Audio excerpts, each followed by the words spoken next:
to my left. And then, of course, Robert Biedron, chair of the FAM committee in the European Parliament and co-leader of Nova Levica, and Vladimir Jajaste, co-leader of Nova Levica.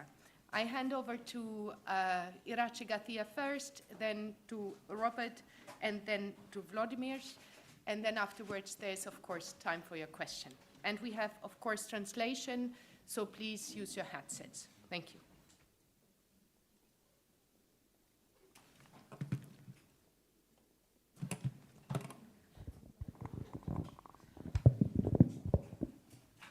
Good morning, everybody. I will speak in Spanish. Maybe you will need a translation.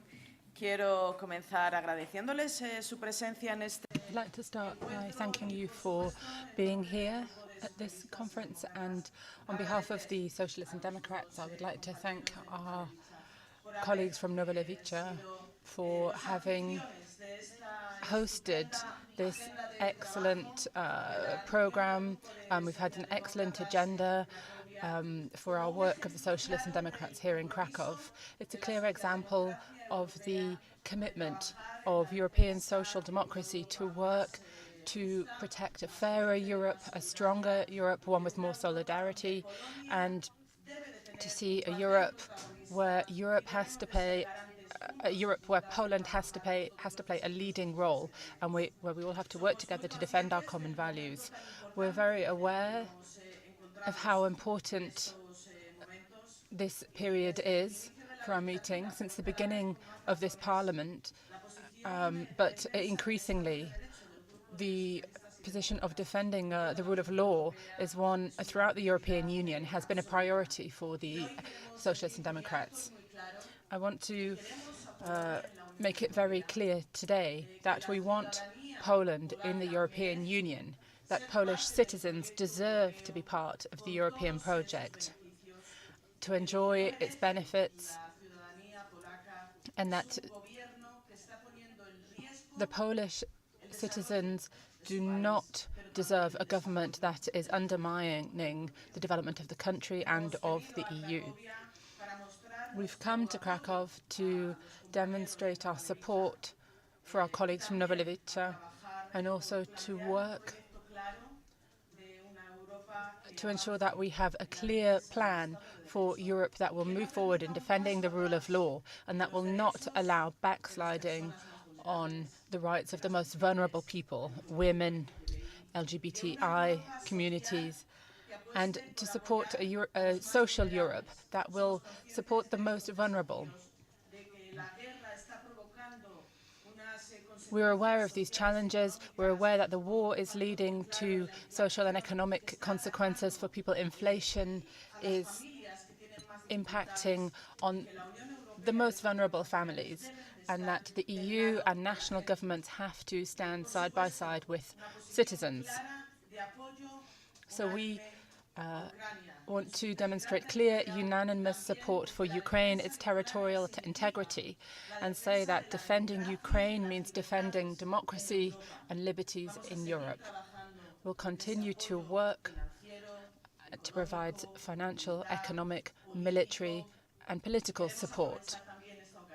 And we also want to take this opportunity here in Poland, in Krakow, to offer our thanks for the solidarity that the Polish people have shown by welcoming in so many people, so many refugees from Ukraine. It's a clear demonstration of the commitment of the Polish people to the values that we as Socialists and Democrats defend. We have a number of significant projects underway in the European Union, and we will continue to defend the fact that Poland should have access to all European instruments, the recovery plan, cohesion policy. But this also has to go with a clear position that the PiS government should stop blocking reforms coming from the EU to make progress in these areas. The men and women of Poland deserve and have the right to access to European policies.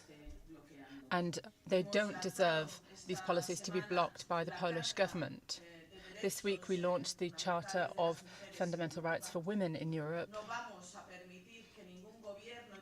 We will not allow any government or the extreme right to steal rights that have been achieved with so much difficulty for women in Europe. We also want to send out a message of solidarity with all European women, with the women in Poland who are seeing their rights curtailed here in Poland today.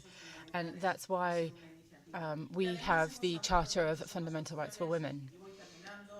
We've also discussed a number of other issues, how we can make progress with social Europe, how we can ensure that young people have access to housing. That's a clear, serious problem throughout the EU today. What can we do to ensure access to high-quality healthcare and education, and what we can do to boost all of these policies and to ensure that we have reindustrialization in Europe in a way that is more sustainable and, more importantly, leaves no one behind. Europe has not been able to solve all problems of the EU, and that's why the Socialists and Democrats want to work to see more Europe, to ensure that they have what they most need. And this is the Europe that we want to see in Poland, where the people deserve it. And we will continue to work on that. And I'll finish by giving the floor to my colleague, Robert Biedroń, president of the Polish delegation and a supporter of the socialist and democratic policies that we are supporting. And, of course, a great promoter of Poland in the EU. Robert. Dziękuję bardzo. Well, thank you very much, Madam Chair. Thank you so much, Irache. In the first place, I would like to offer into your hands our thanks, Włodek's and my own thanks. It is our great honor and pleasure to lead the Polish left. Thank you for being here, Krakow. And this is something of which we are immensely proud, has been recently, in recent days, the capital of progressive Europe, Europe of our dreams, open, modern Europe, Europe of equal opportunities, of social sensitivities that is not leaving no one behind. Such Europe is the Europe of our dreams. We've been discussing such Europe in the recent days. This is the Europe and the Poland of our dreams that myself, Włodzimierz, the Polish Social Democrats want to build. So I want to thank you so much, Irache, that in Krakow, in the city that is so important to the Polish people, we are now reuniting as the whole progressive Europe. And it is from here that we send a very important message, the message of cooperation, solidarity, and the message speaking about our preparedness, about our readiness to take on, to shoulder responsibility for Poland and for Europe. Elections are coming up in Poland. We have discussed them at length during our meeting, and the left is fully prepared. It goes to elections with very clear and obvious position on Poland's future, on Poland being part of the European Union. We cannot imagine Poland without the European Union, outside the European Union. We do believe in European project. That's why we have most pro-European, pro-Union party in Poland that advocates further integration and federalization of the European Union. What does it take in practice? In the first place, all signals, and there are such signals arising in Poland right now concerning the discussion on the so-called sovereignty of Poland, getting independent, rejecting European values, contempt, disdain, offending European Union will never be palatable to us. This is a situation that may only lead to another Brexit, with Poland playing the main part in it. This is exactly how it all started in the United Kingdom. It all started with populist slogans about sovereignty of the United Kingdom, about the potential threat, and it all ended in real Brexit. And what Zbigniew Ziobro is saying is extremely alarming. And he's saying what Kaczyński and Morawiecki would like to articulate themselves, but they are afraid of doing so because they are this prettier face of Euroscepticism and the European movement. If anyone in Poland today, once there is a war beyond our eastern border, if anyone should think that there is an alternative to the European Union, then he or she must be looking to the east, to the Kremlin. He must be reading from Putin's scripts. So we, as the left, we will be always on the side of European values, openness, solidarity, equality. That is why this historical moment of announcing the European Charter for Women's Rights is unique. In the future, the Charter, once adopted by EU institutions, might be called the Krakow Charter. Krakow Charter because it was originated and initiated here, and I wish it should see the daylight very soon. And I think that all Polish women, all European women expect this clear signal from us, from the European left, that we are on their side, that they will never be left single-handed, that their bodies, their lives are owned by themselves and no one else, neither a politician nor a clergy. We must be also considering EU funds. Prime Minister Morawiecki's government, PiS government, is the first one that has not delivered, has not secured EU funds for Poland, the first one since 19 years.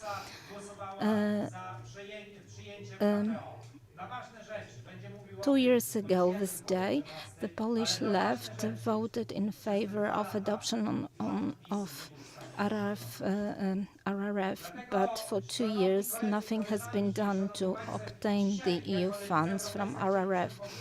Wojciech Czarzasty will tell you more about it. And coming to the close, I wish to tell you the following. In the light of upcoming election in October, we must really try to find the common denominator of the whole Polish opposition, the common denominator, and to my mind, this is the European Union. This is precisely the common denominator that brings us together. That's why, together with Włodzimierz, the co-chair of Nowa Lewica, we have suggested a new parliamentary compact or pact submitted equally to President Tusk, President Kosiniak-Kamysz, President and all other leaders of the opposition. And this way we will send a very clear, obvious signal to the society at large. This was such a question asked of us in the previous session. Are we going to work under the same banners with one manifesto? And this is precisely what we want to achieve. This is the signal that goes out from Krakow in support of our friends from the European Union. We all want the Polish opposition to cooperate. We want Poland in the EU. We want a new, open, smiling Poland. As I can see your smiling faces from you, ladies and gentlemen of the press, and we are busting the windows wide open to let fresh air into Poland. And this is precisely what progressive Europe can offer to you. Irache, thank you over and over again for your presence. I wish you all the best. This is not the end of our study visit. Tomorrow we will be in Auschwitz-Birkenau for you. You will realize that for us, the Social Democrats, it is a very important venue because we know that there were special political inmates and prisoners in Auschwitz. So for us, this will be a very important occasion to be a very important symbol. That's why we are going to visit this place tomorrow. I To jest jeden z tych ważnych punktów obecności europejskiej lewicy tutaj. So this is one of the very important signs of presence of the left here in the region. So over to you, Włodzimierz. I'm really looking forward to what you are going to say. Oh, so we have arranged everything, you know. So, dear Irache, thank you for convoking the meeting in Poland, S&D's meeting in Poland, meets in Krakow. That's very important for us. It doesn't happen often, and it's a great pleasure and honor for us. So, ladies and gentlemen, let me comment on current issues, because I should do so. Zbigniew Ziobro yesterday said that he wanted sovereign Poland. He said that sovereignty of Poland is threatened by Russia and the European Union. Did you go nuts, my dear friend? Can you really draw a parallel between Russia and the European Union? What's going on in your head?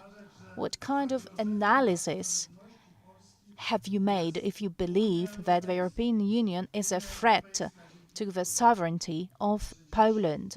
The European Union, thanks to which our children can use better roads, thanks to which there is tolerance in Poland. European Union, thanks to which you can meet people of different cultures and understand those cultures.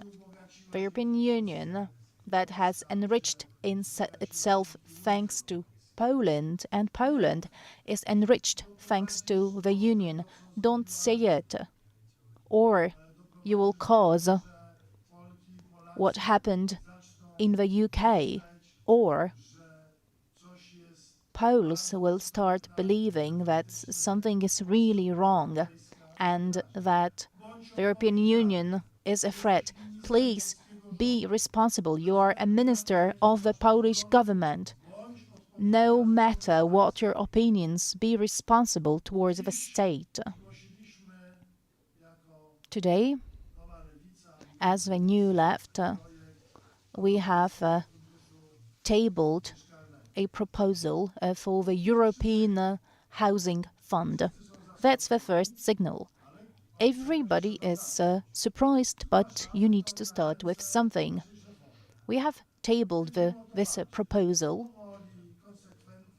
into the hands of our president, and we will fight for it, just like we fought for our reappearance in the Polish parliament. We want the young generation in the European Union to be able to rent a cheap flat.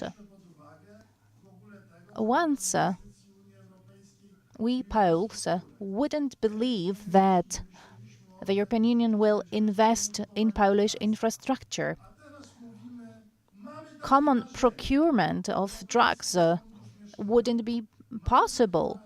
But now we have this dream for a common housing project in Europe, so that social democracy in Europe could help in solving the housing problem for the less well-off and for the young. And this is our dream.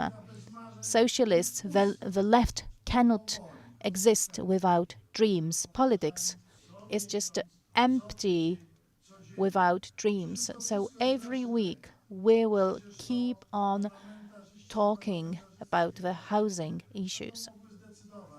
And it will be up to the European parliamentarians to decide how money will be spent and directed. So I would like to appeal to you. I would like to ask you. I would like to say that I really ask you to do something for us. And then the reconstruction and recovery program 2 years have passed. This was thanks to the Polish left, and I will repeat it in front of the cameras. It was thanks to the Polish left that the recovery and reconstruction program was ratified and adopted. We were criticized for that. Maybe we committed some errors during negotiations, but this was thanks to the Polish left that this money was earmarked for Poland, for flats, for hospitals, for renewables, for clean air, for clean life. Nobody will take it away from us. And for 2 years, the PiS government did not file an application for those funds. Do you know why you need to leave? Because you can't write, you can't fill out an application form. You can't fight for what we voted for and adopted together.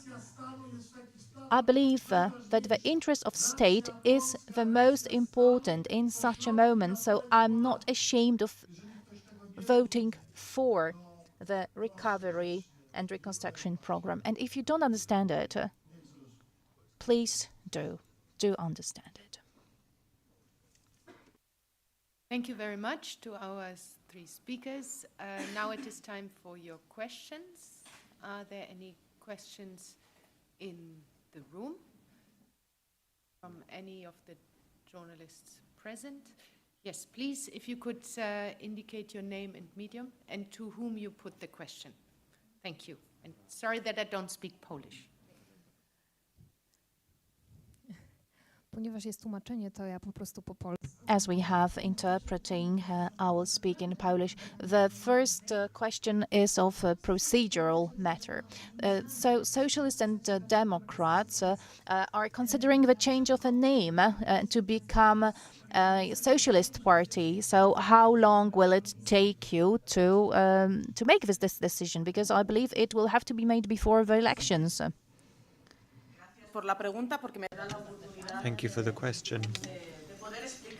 It allows me to explain the process. The S&D hasn't yet decided to change the name. We're talking about seeing whether there's a majority that supports changing the name. We've been considering this for some time. It's been put forward by various members, various groups. We thought this might be the right time to have the debate within the group, transparent debate, democratic debate. So what we began yesterday was a process that will involve various stages. First, a questionnaire where MEPs can give their views, because we're testing the waters, seeing where the group stands. Then we see where the winds are blowing, and then we'll see whether we make a change. I see that there are differences in opinion. There are some groups and members who have been asking for a name change. Others are less in favour of a change of the name. So it will be a completely normal and transparent and open and democratic process where everyone can express their opinion. Then we will see what the result is, and we'll see what the next steps are. Are there further questions in the room? Yes, please go ahead. Follow-up question. Zapomniałam się przedstawić, więc Sonia.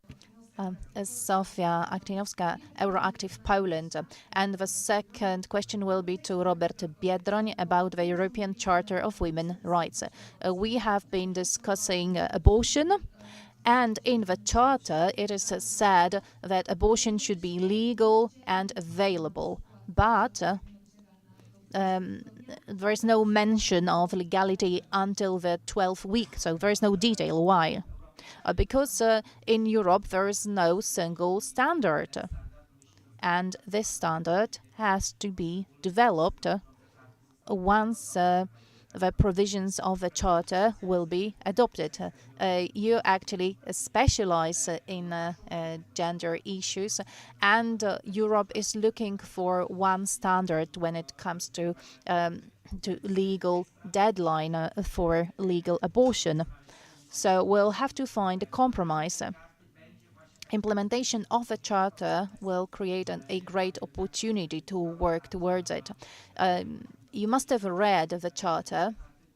It is composed of 28 articles, and every article introduces a common standard for the European countries for a given area or domain.